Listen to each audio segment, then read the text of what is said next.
Too high? Okay. Hey guys, welcome back to What the Phuc. So let me brag a little bit. The money's in the bank, guys.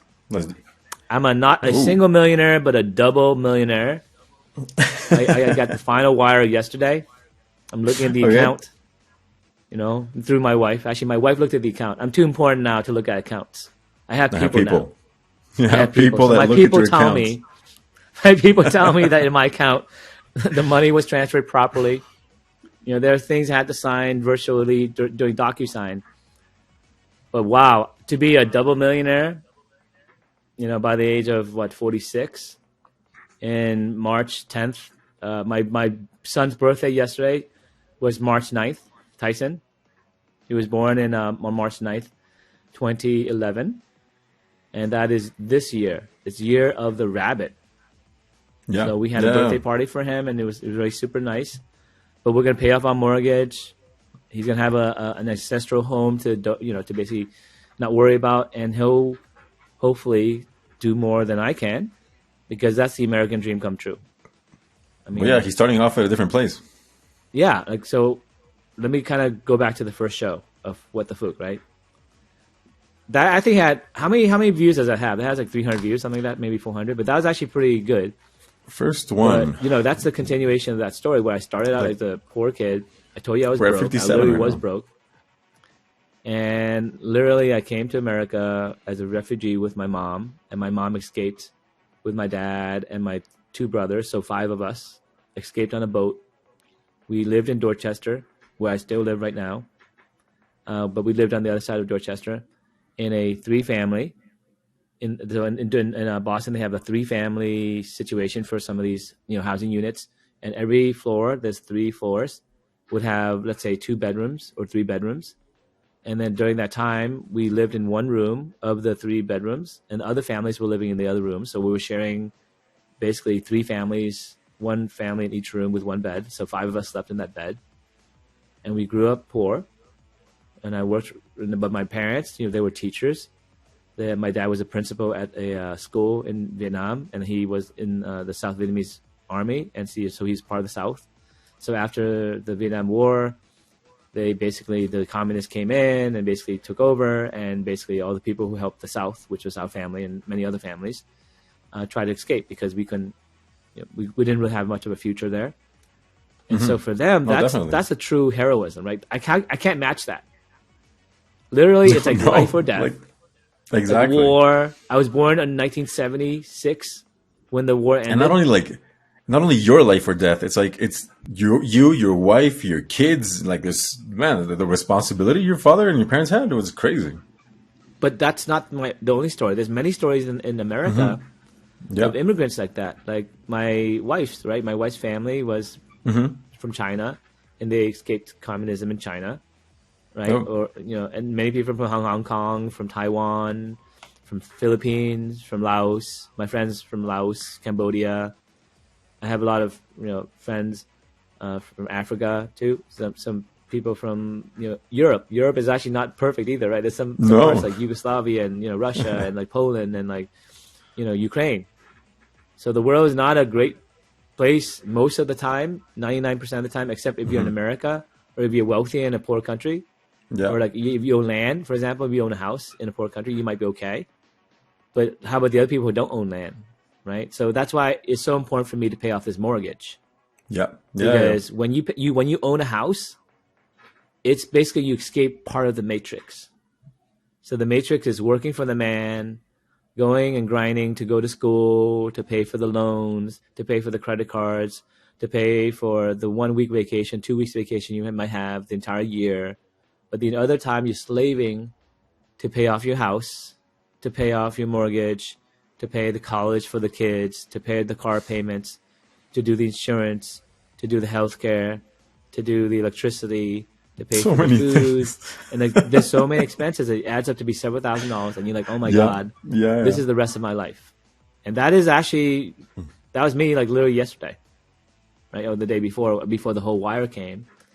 And then before that, because, I had the first $1 million and then I had to pay off my debts and some other stuff and literally help the company with money, and I basically was broke again. So I was broke twice.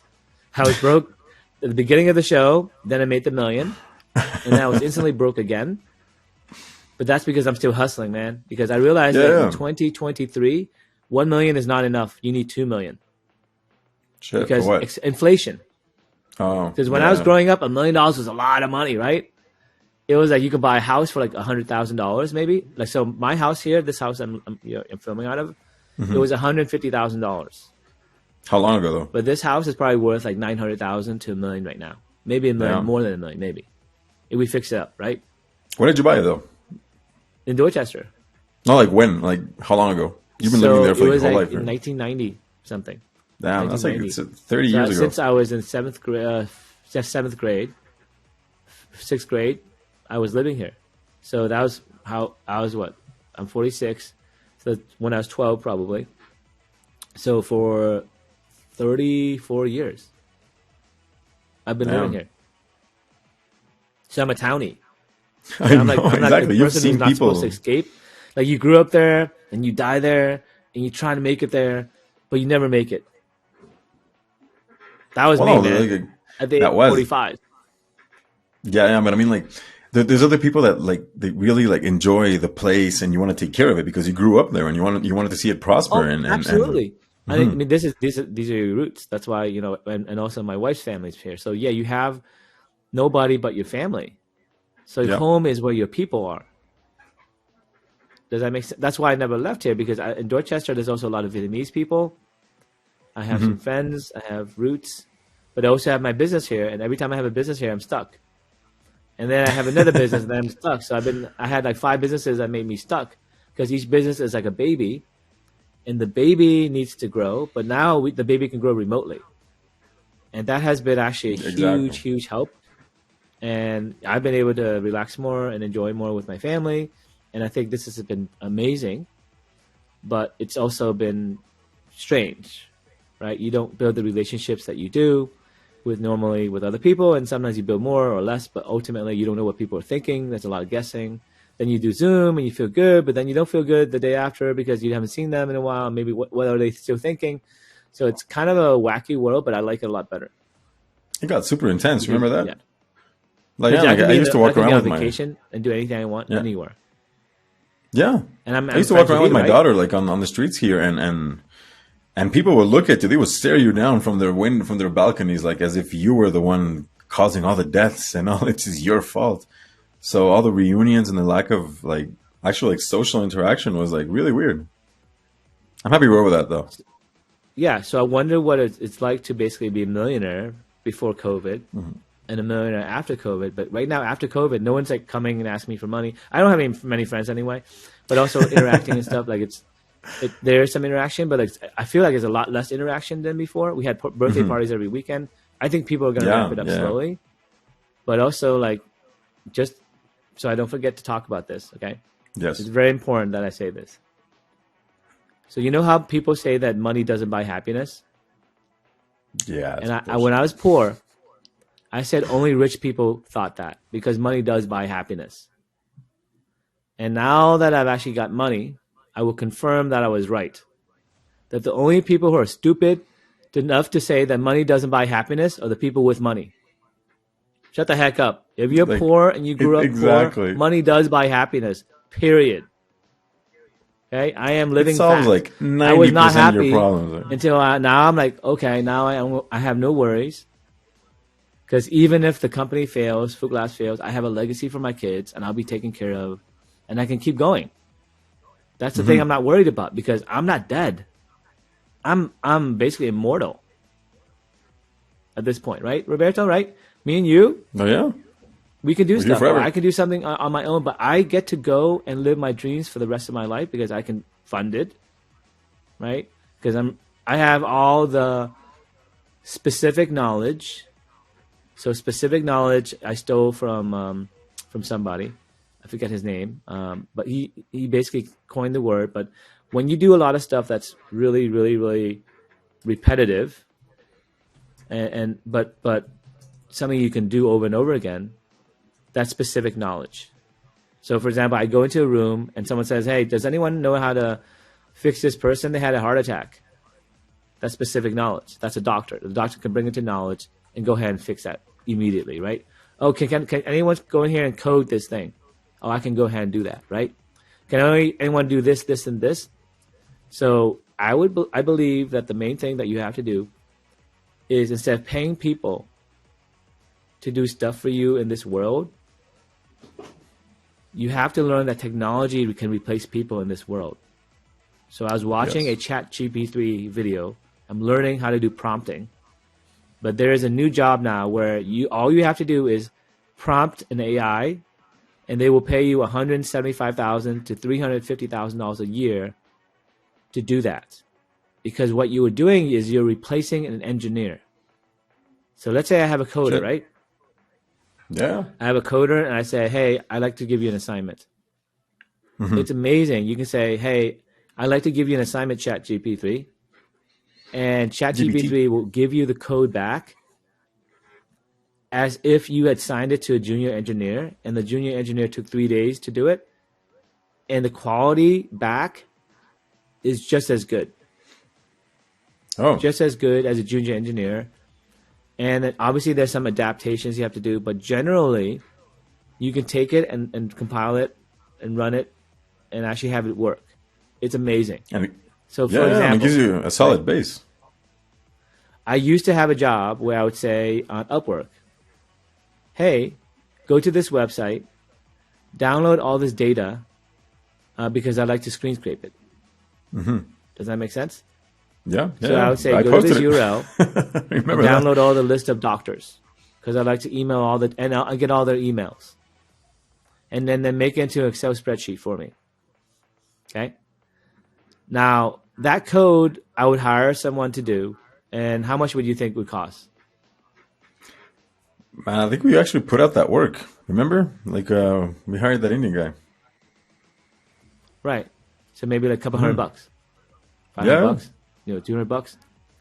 Yeah, you go to Chat GPT, you give the same instructions, and it'll give you the code, and you can run it right then, and it's free.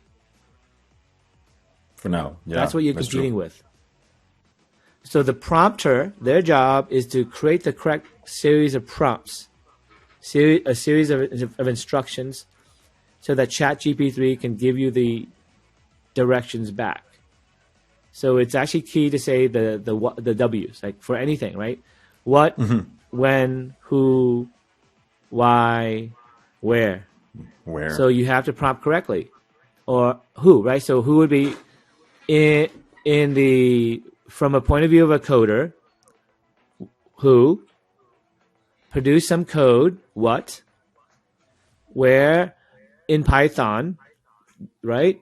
In Python, using their language, where you can screen scrape this website, and you give it the website, and using data science techniques and screen scraping, HTML screen scraping, give me a output, Excel spreadsheet, CSV, whatever you want to say, right, of the data that represents doctors, including email.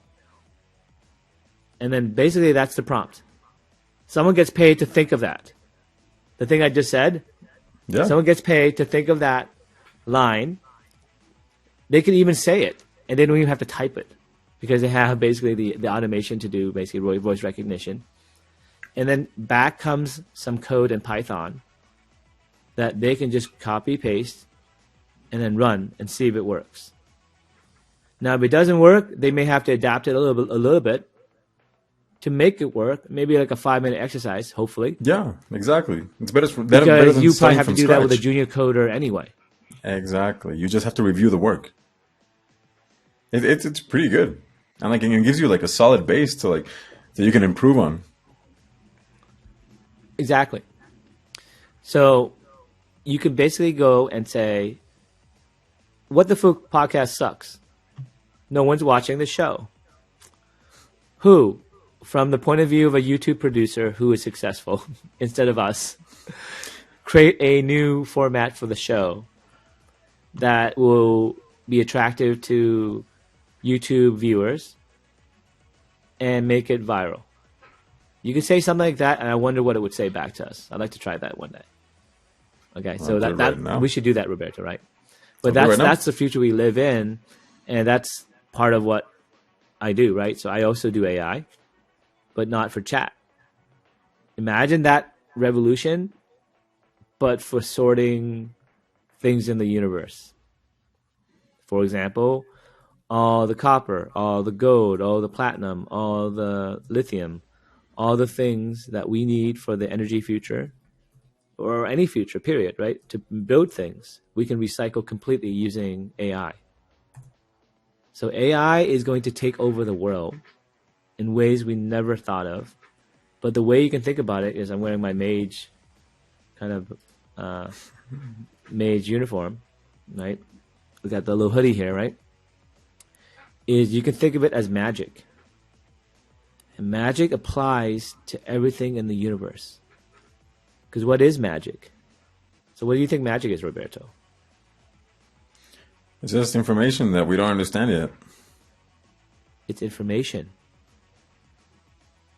It's information that is yet to be discovered. And when you discover it, you get the information first for guns. So from the point of view of someone in Vietnam who didn't have guns, when all these people who were white came with guns and took over, you're like, holy shit, that's magic. Part of it is you were scared of the people with the guns because it was so loud. They had machines, and it would be more like an alien invasion. And it was. These guys are just, I don't know, they look white. Exactly, they look different. Yellow like us. They don't look black like us, let's say in Africa. And like the minorities on this planet, we've been invaded by aliens 100 years ago. It was crazy. Scientific weapons that are advanced. And the movie, the War of the Worlds, and the movie where the aliens come and take over and they make you and enslave you, that's colonialism. Yeah, it is. Right? Like I remember, like at least in South America, even like small things, like they had a beard. You're like, what the hell is that? And it was associated some of their gods and everything, and the way they saw deities and everything. So well, it was supposed to be predicted that they meet these gods, and the gods looked like that. And they had dogs. You were right, absolutely, Roberto. They had dogs that were chihuahuas, and the chihuahuas were small dogs. And when they saw the warhounds that the Spaniards brought over, they're like, "Oh my god!" It's like okay. What? Imagine that you had, I don't know. Let's say you have, I don't know, a dog. Okay, the size of our biggest dog. What's the biggest dog we have? Like I don't know, like a Doberman, right? Like a scary Doberman, right? Yeah, like a Rottweiler or something like that. Now imagine that's our Chihuahua. So the Chihuahua was the biggest dog they had was the Doberman. That's their Doberman, right?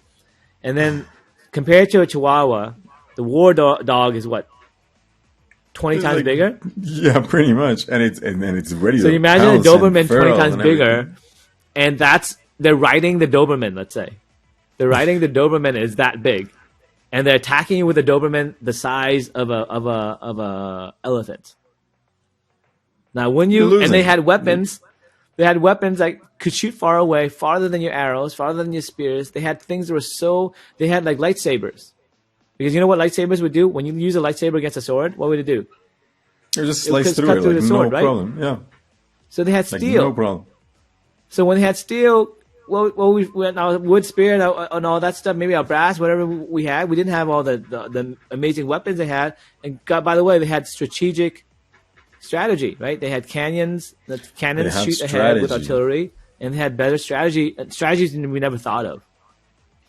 And a big part of, like, at least in South America, is that they used their cunningness, if anything, like, because they would go and see the cracks within the society that they were about to invade and figure it out, go through there. That hadn't been done before. There's actually, I think there's a woman. Her name was it Maradona or something? She's actually a woman that worked with the Spaniards, told them all the things, including the customs, so that they could continue their farce that they were actually gods. And that's how she negotiated, and she helped them get into the city.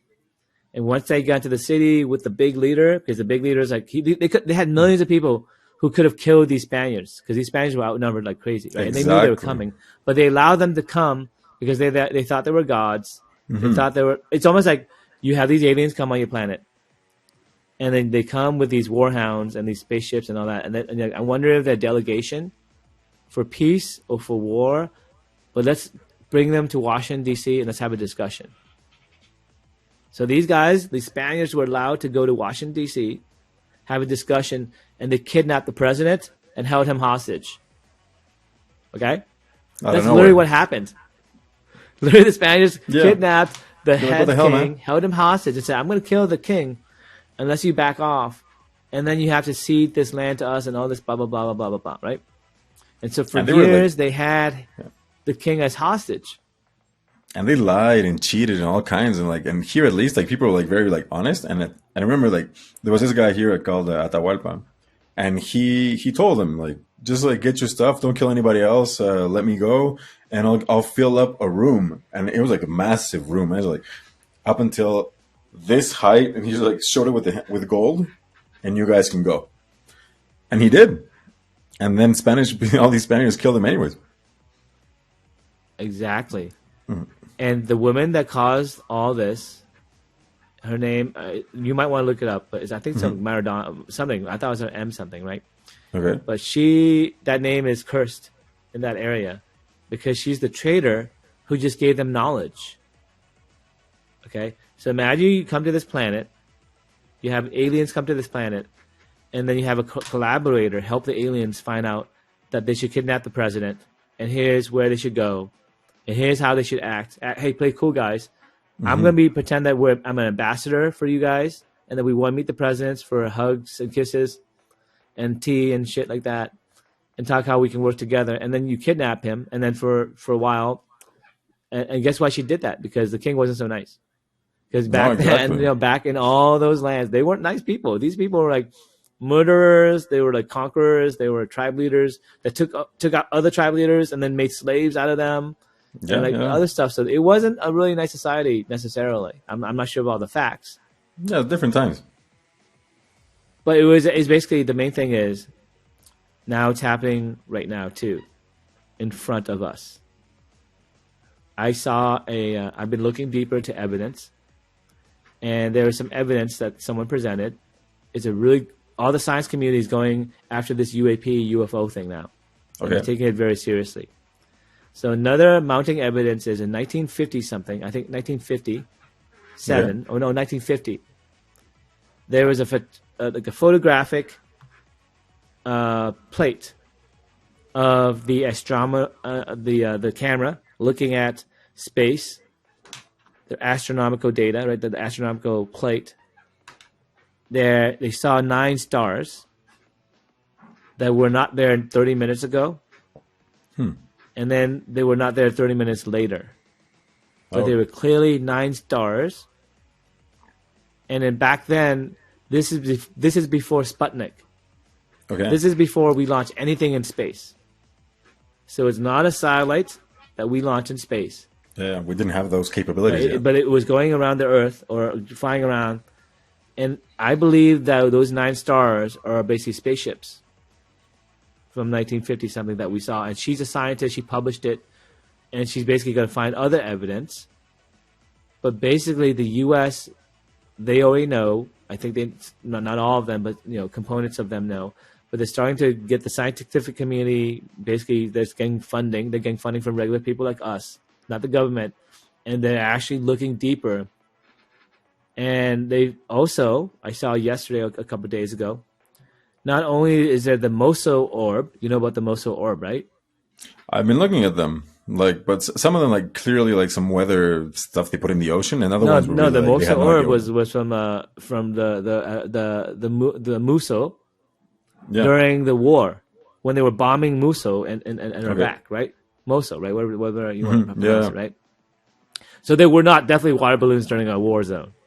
Okay, let's just say that. Okay, this is not a weather balloon during a war zone. There's a bunch of metal balls appearing everywhere. Yes. But hold on, there's another one where in Iraq again, they see a cylindrical spaceship go across the screen. It's a video from the satellite. Yeah. Do you see that one? The one we Googled it last time. Yeah, so I just found that out. I don't have a direct link to it. I'll send to you at some point when I find the direct link to it. Yeah, for sure. That's a new release as well. Oh. The other releases coming out, because the law has already been passed for the whistleblowers. People are doing like crazy TV shows. So there's a couple of TV shows I want to recommend. There's the Merge podcast. I think it's from one of the pilots. I don't know all the different hosts. I forget who has what show in terms of names. Okay, but I think that's Grant Graves. I think that's his last name. He's a pilot. He's a Navy pilot, right? And then the other one is the Weaponized podcast with Jeremy Corbell, and he's the one leaking these videos. So the Moso orb and the spaceship thing, that's from him. So if you go to his website, you can see it, right? So maybe go there, Roberto, right? But all these people, the Galileo Project, the woman that spoke to you earlier. So the Galileo Project is Harvard's initiative from the academic point of view to find spaceships on, in the skies where they're supposed to be. And there's actually a lot of people who are reputable, including many Nobel Prize winning physicists and astronomers and all that stuff. So now the academic community, they're getting funding because the Galileo Project got funding from startup people, or like entrepreneurs or finance people. So basically people who are curious, who are Star Trek fans, who got rich when they were younger. They wanted to fund something like this, and now they have an opportunity to fund something like this.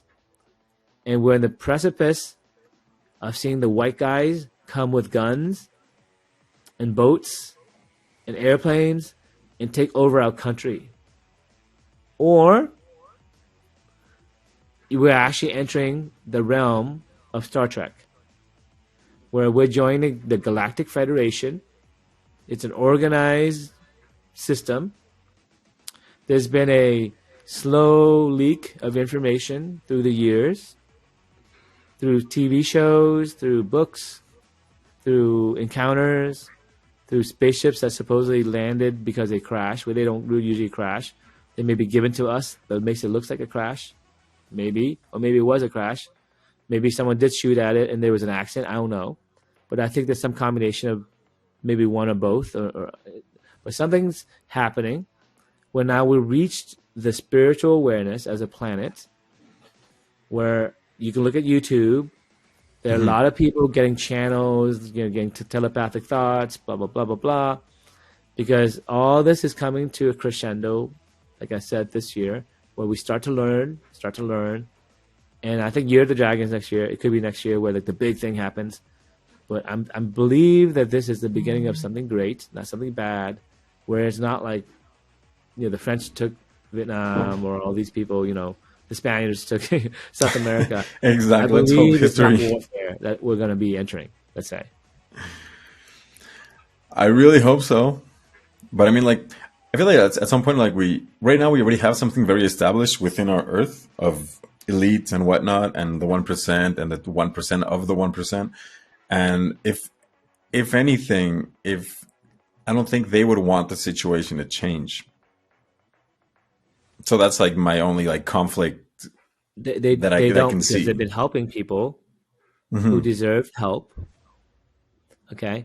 And they've been guiding us as what we call angels. When miracles happen, it was probably them. And I'll tell you why I believe this, right? Because we're going to make a series about this, right? Yeah. Because I'm a serious scientist. Okay, I think when you look at me and you talk and you see, what the 50, how many episodes is this? Like 50 something? 57. Right. I'm a reasonable person. I like to code things and then compile them, and with logic, like Spock, who is my hero, and basically logic, come out to crazy conclusions, and those crazy conclusions may not be crazy. They are breakthroughs if they are correct. And the way you do that is you validate things. You then predict things, and you invent new things out of those rules. So think of it like magic. So you imagine magic is something yet to be discovered. When you discover magic, a new magic source, a new magic spell, you have to control the magic and be able to create spells with it. Once you can create spells with it and you can cast the spells and it works consistently, then that becomes part of the magic spell book. That becomes part of what we call science. Okay. Science is those spells that consistently work when we cast them. When I turn my phone on, it consistently works because the electrical circuits are designed in such a way that relies on the laws of physics, and the laws of physics do not change. So therefore, we must be on to something. And it's regardless of who casts them. Like, anybody can do it. This is like just facts. Right. So if you believe that, it's 100% true regardless of everything that you basically can think of, right? Because nothing in science defies that rule. Nothing in magic defies that rule because it's logic. Nothing in logic, unless it defies logic itself. Because you can think about logic. What is logic? Logic is magic. Logic says, if this, then that. Where did that and if come from? It came from the creator. If I do that, if this happens and that happens, the rules of logic itself is the framework of this universe. What we call logic is what we expect to happen. How do we all expect the same thing to happen? How do me and you agree on what we just said? It's from logic. Where did logic come from? I've asked myself this question. Where did magic come from? Right? Where did... I feel like would it come like from experience and seeing things? Without even doing it. Because I think we have like different kind of experiences. From the same information system. We are the same processor. Me and you process the universe like a CPU. Right? We abide by the same rules of magic. We agree to be on this plane of existence and play by the rules in this plane of existence. Otherwise, we cannot appear to each other. So magic is real. And when you discover magic, it blows your mind. But then it becomes commonplace. Like this podcast. It should blow your mind that you can look into a magic mirror and see two random people talking from across the globe from the past. Yeah, for sure.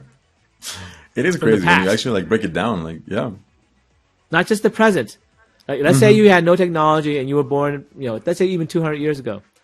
I have this magic spell where I push a button, and when I push this button, this wall will become a mirror into the past of two random dudes talking with one viewer. And we're looking at you. So that one viewer may be from the future watching us right now.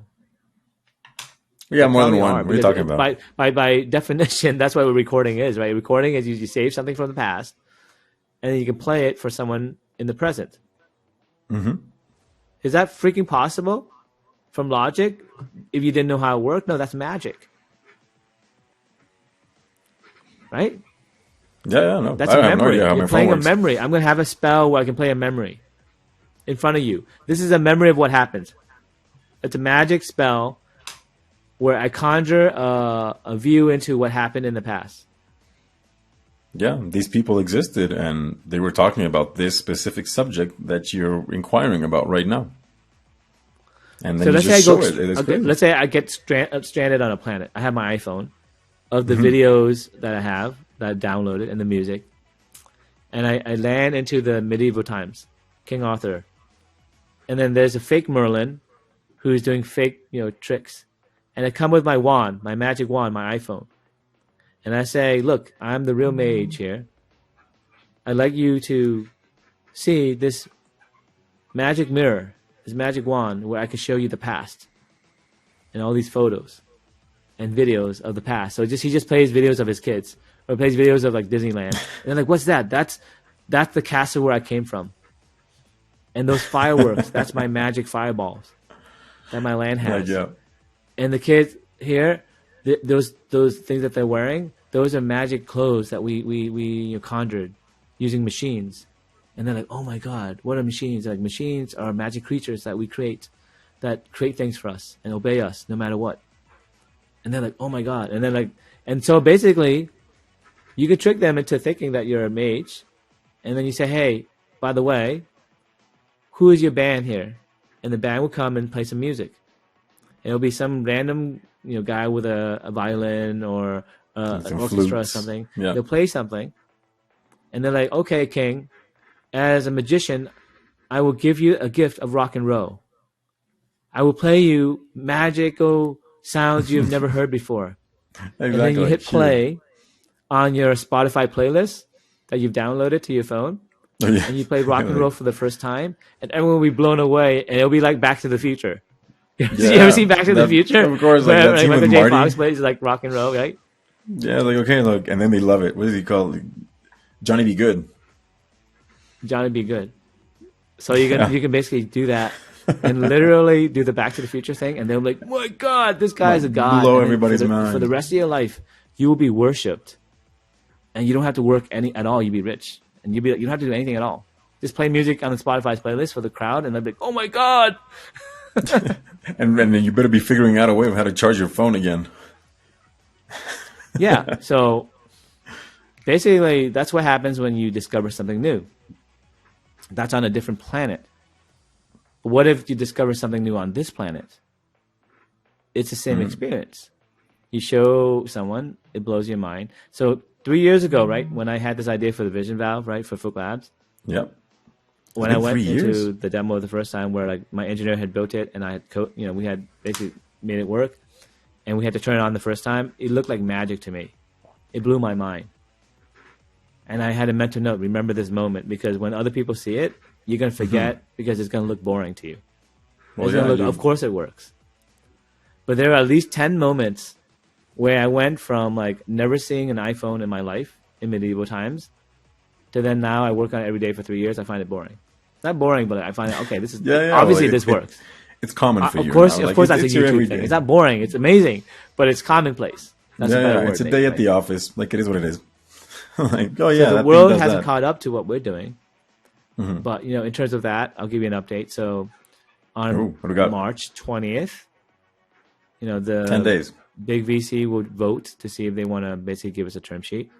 Yep. In the meanwhile, my team has been building the 24-hour demo where the system can run. Okay. And then I basically made a plan where after that, we're going to start trying to make money. So we're going to buy some material. Okay. And then we're going to sort it using that 24-hour demo. Can actually just run the whole week and run the whole month. Okay. Just keep it going. And then we'll go to second one and a third one and a fourth one. And each one of those will actually have feedstock. We've already identified where to buy it. We're working out where to grind it, or maybe buy our own grinding system. We'll figure that out. But now we know we have probably at least $1 million to $2 million worth of stuff that we can sort, just waiting there for us. Now we just have to pay one at a time. Let's say $5,000, $10,000, right? You pay $10,000 chunks. You sort it using the machines we have.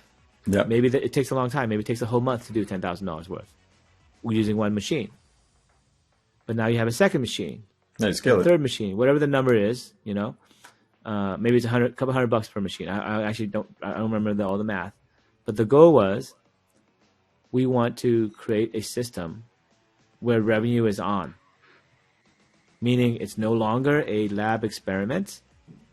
It is a product that is working and making us money. Here's the receipt for where we bought the material. Here's in front of you the grinded material and this factory that every day produces this result that you can see in front of you. And here's a receipt for the thing that we sold. Now, when you look at that as an investor, it seals the deal. Well, yeah, it works.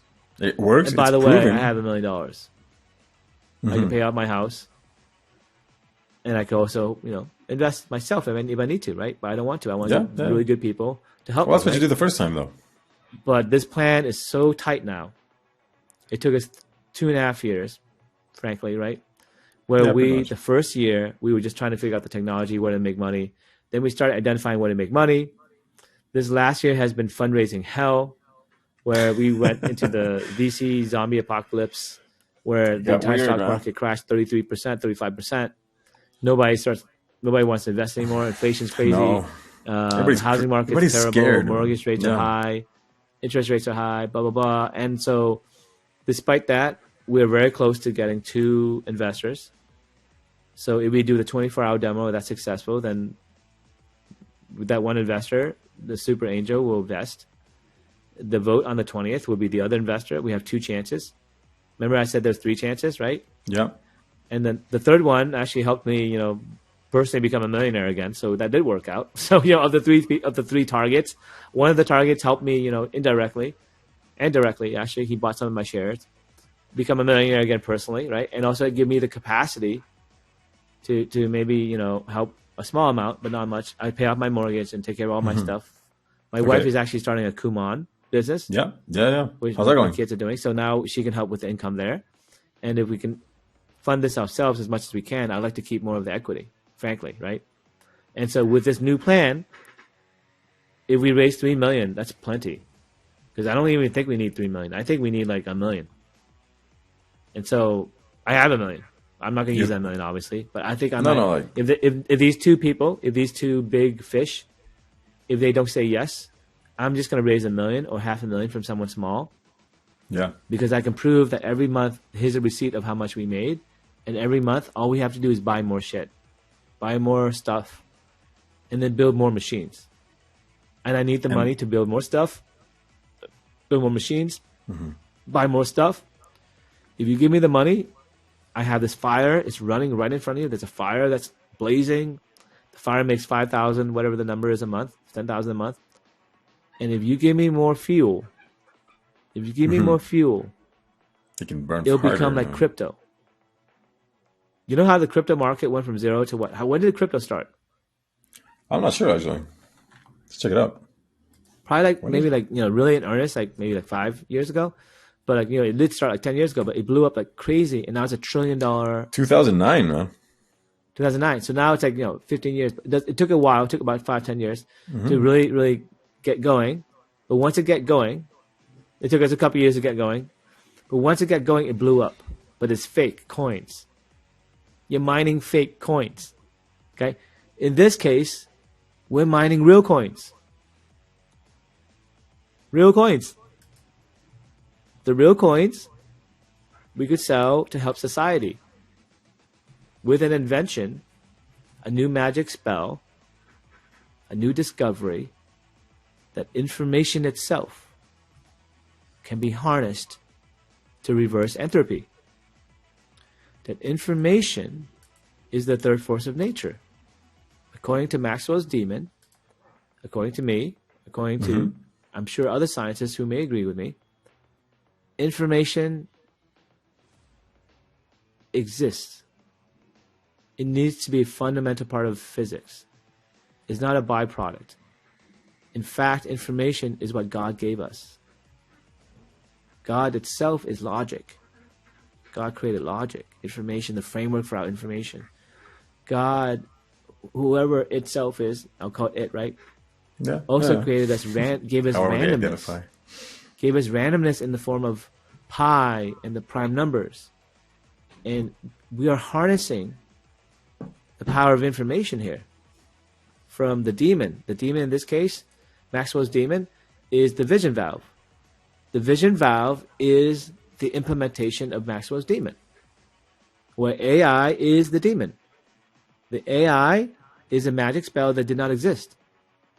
You could not conjure a demon using computer vision and AI except the last 10 years. So the demon was conjured magically 10 years ago. But the demon had no assignments. The demon has infinite knowledge. The demon can look at a particle, can look at something, and really fast make a decision. Sorted. And if they make the correct decision, they could open the right door. And if they see a red particle, they open the door to go right. They see a blue particle, they open the door to go left. Or they see my right hand, They open the right door. They see my left hand. They open the left door. And the demon itself, the AI itself, is the vision valve. So what we're doing is someone discovered the idea of magic, a potential magic spell. Maxwell thought, if you can do this magic spell, if you put these two spells together, you can do this thing. The spell of knowledge and the demon finding the knowledge, which is the AI spell. We discovered the AI spell in the last 10 years. So if that spell existed, which it does now, and the other spell where you can move this door really fast, that other spell is electronics, is actuators, it's the motor, it's the internet to connect to the electronics. All of that was not possible until recently as well. So in the past, a great mage said, in the future, if there's possibly two magic spells that don't exist today, two discoveries yet to be discovered, and someone discovered them, AI and electronics, if you combine those two magic spells together, you can create a third magic spell that is a result of those two magic spells. The third magic spell is we can sort things. You combine all these stuff, yeah. We can use this technique to break the second law of thermodynamics. What is the second law of thermodynamics? I'll present it in a simple way. Let's say I play chess. I think I used this example before. The second law of thermodynamics means I can keep playing chess, and that's what happens when you mix two things, mix two fluids that don't belong together, like oil, water, let's say, right? Oil, water don't belong together, so they keep playing like the game of chess. So just the pawns will keep moving, the queens will move, all the pieces will move, the game will play, and it will keep increasing. This pattern will keep increasing in terms of complexity, and at some point it will stop because there are no more moves to make. Right? It's already distributed fully, evenly, so that you can't move anymore. There's no more energy left. That's the end of the potential energy, they say, right? That's correct. So the program ends. There's a program that starts. There's a chess game that starts.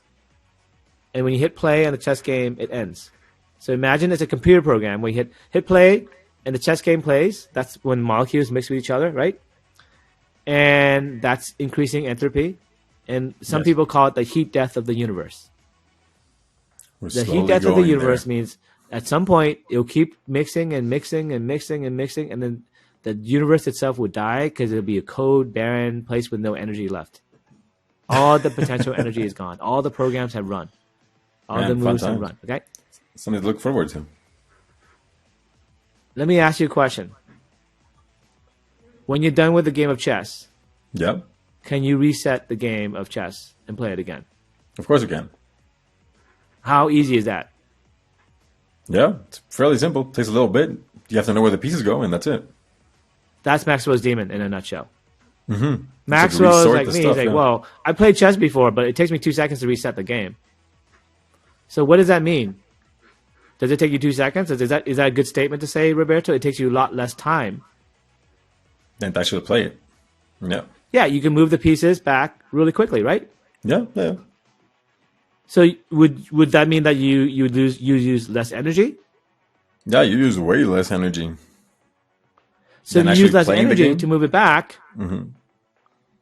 That means that you can play the game again by resetting it with less energy than the game itself. Yeah. Would that be true? It would be. So you're trying to tell me that I can have a battery. The battery is like a chess game. The battery has black pieces. That's negative, let's say. The battery has white pieces. Right? Yeah, that's positive. And when they play the game, they mix, and we get energy from the mixture. So you're right. Those are the moves. Each move creates energy in a magnetic field or static electricity from moving away from the wall. But that's how batteries work. You get the energy from the game, and the game ends.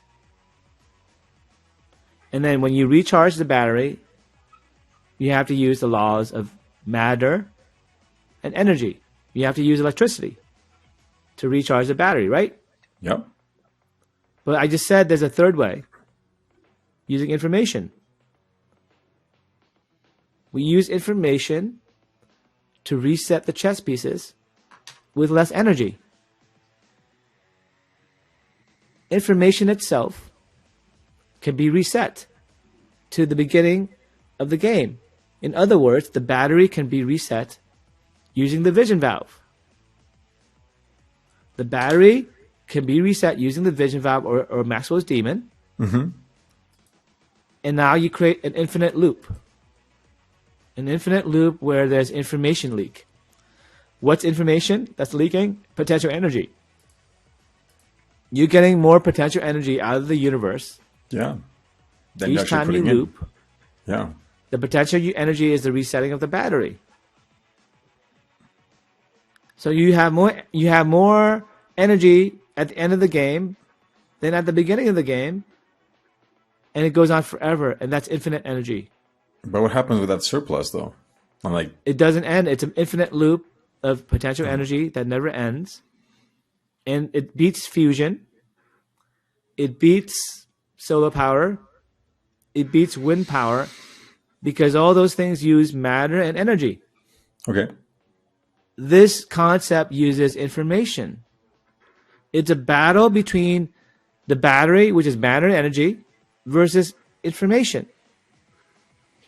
Now, information needs a little matter energy to move the pieces.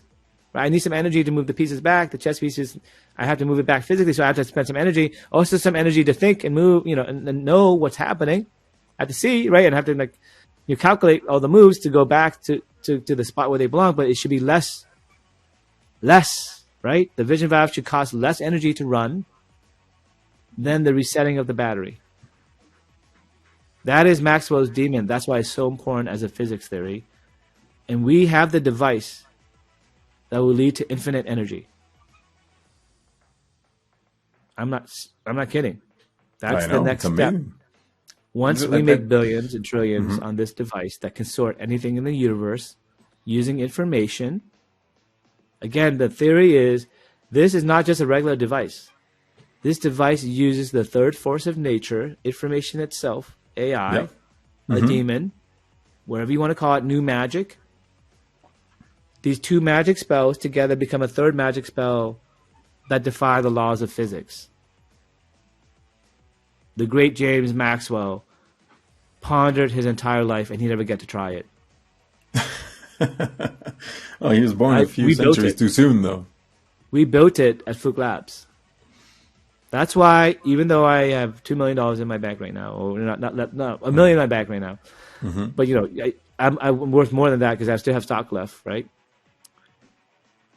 I know for sure that the vision valve will make me a billionaire. But what am I going to do with that power? I'm going to take that money. I'm going to invent infinite energy and give it away. All right. And if you like what I do, just donate $1. Donate $1 so I can invent more cool shit like this. All right. Because I know that information itself is a third force of nature. I've been working on it. We discovered the third force of nature. We built a machine that uses it using the theories that I just explained to you, right?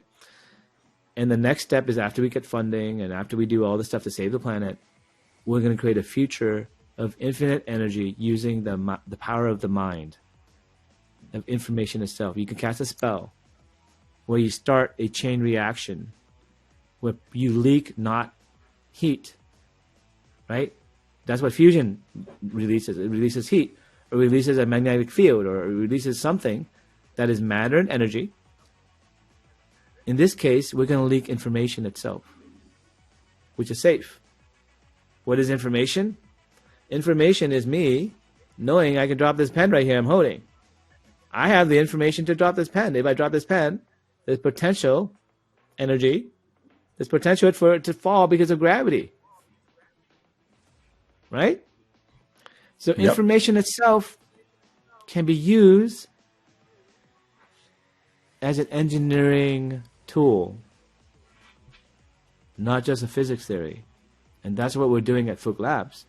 We're using it as an engineering tool to truly understand the universe, because there's an observer to every experiment.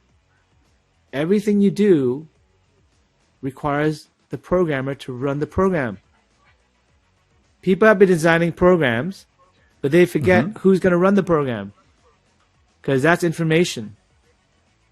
That person creates the information of when the program runs, what information to send to the program, but also what happens to the information that comes back from the program. Do they use that in a chain reaction? Maxwell's demon is a chain reaction. I see something, I get information out of it. That information then is sent to the second program. That second program does an action that it would not have done otherwise. You need to have information to do that action. Without the proper information, I don't know what door to open, or to even open that door at all. So you have to, as an engineer, know who gave the information to that experiment. But if you did, then maybe you can use another program to give that information that is automatic instead of you. So you have to realize that you have to have an observer, but the observer could be AI. The observer could be the demon, and then you start the demon. So what you're doing is, you understand that information exists as a third force of nature. You're a true physicist who is avant-garde and understands that there are new ideas, and if these new ideas can create engineering feats that you can't do before, and do things you and predictably can create things, and you know how it works, then it becomes part of your magic book. So I'm going to write a book, but I decided not to write a book. I spoke with Roberto. We decided to make a video series instead. The thing I just said to you, 10 shorts. It's basically the series will be called The Law of Emergent Knowledge, where I prove mathematically that God is real. I prove that God, magic itself, there's something called God magic. I like to coin that word. God magic is the use of information as a third force of nature. Because we are the gods of the experiment when we observe it. God just means the observer. That word is stigmatized. So scientists don't want to look at it because they think it's religion, but it isn't religion. It's information itself. They're scared away by information as a third force of nature. They don't want to accept it. When If they accept that information itself is the third force of nature, then they must accept the theory, which is there as an observer to every experiment. And once you know there's an observer, then you unlock God magic. If you unlock God magic, you can invent the vision valve. You can invent new spells. These new spells then also tell you how the universe works, which is not everything is one experiment. It's a continual loop of computation and memory where I can play tennis and I can go back and forth with another player, and I can go into a game. Yep. And that gamification can produce something new. And what's that called? It's called tennis. You can't have tennis without one player. You can't have one player tennis. Like can you? Wall. So the concept of tennis itself is a result of the looping thought form. Two people doing something with a ball will eventually lead to the discovery of tennis. It's the emergence of knowledge.